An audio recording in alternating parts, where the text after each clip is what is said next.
Valérie, tu nous accueilles dans ton bureau là, c'est le bureau du chef là. Oui, c'est ça. C'est le grand bureau du chef. Hein. Donc tu nous as présenté Valérie toutes les formations CACES qu'on peut retrouver donc ici à Saintes, mais aussi à Sainte-Gemme. Combien il y a de salles de formation, comment vous organisez tout ça? À Saintes, là, pour les CACES qu'on a fait sur notre site de Saintes ici, on a 2 salles de formation. Sainte-Gemme, on a un plateau technique. La seule différence, c'est que c'est à l'extérieur. On a une salle là-bas. Après, on a par contre notre terrain de TP aussi là-bas, où on fait toutes les catégories A, B1, C1, D, F et G. Terrain de TP, c'est quoi?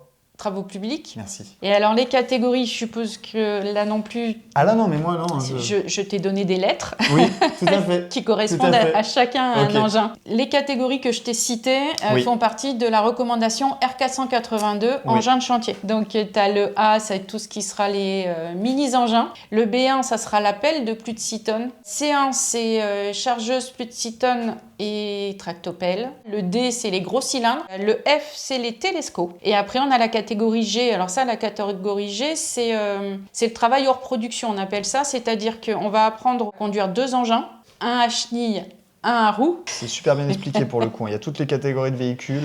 Voilà. Et donc, tu as les photos dessus. Donc... Quand je reviens, tu peux me poser des questions sur n'importe... Surtout, tu seras, seras au top. Moi, le but du jeu, c'est qu'à la fin, j'ai mon CACES. Après, donc, les engins de chantier, on les fait aussi donc, chez notre partenaire Locatomat à Saintes. Donc là-bas, on fait exactement les mêmes catégories.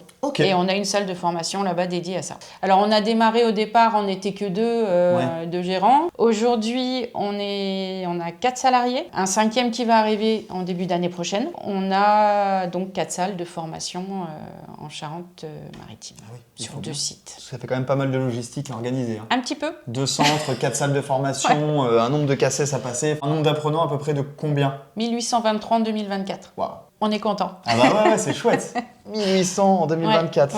Incroyable. Voilà. Contrôle formation nous a apporté beaucoup de choses, notamment 2 nouvelles certifications, le CACES R485 gerveur accompagnant, les grues auxiliaires, donc le CACES R490 qu'on peut faire sur notre site de Saintes chez Locatomat ou alors à Sainte-Gemme directement. La dernière des choses qu'on peut aborder, c'est aussi formation santé sécurité au travail. On a 7 formateurs externes qui vont intervenir en fonction de leurs compétences. Donc on a le SST, sauveteur secouriste du travail, on a les gestes et postures, les habilitations électriques, non électricien et électricien. On a la IPR aussi, l'autorisation d'intervention à proximité des réseaux pour les personnes qui vont travailler à proximité des réseaux souterrains et aériens. Il y a aussi le travail en hauteur, formation obligatoire à partir de 1,20 m.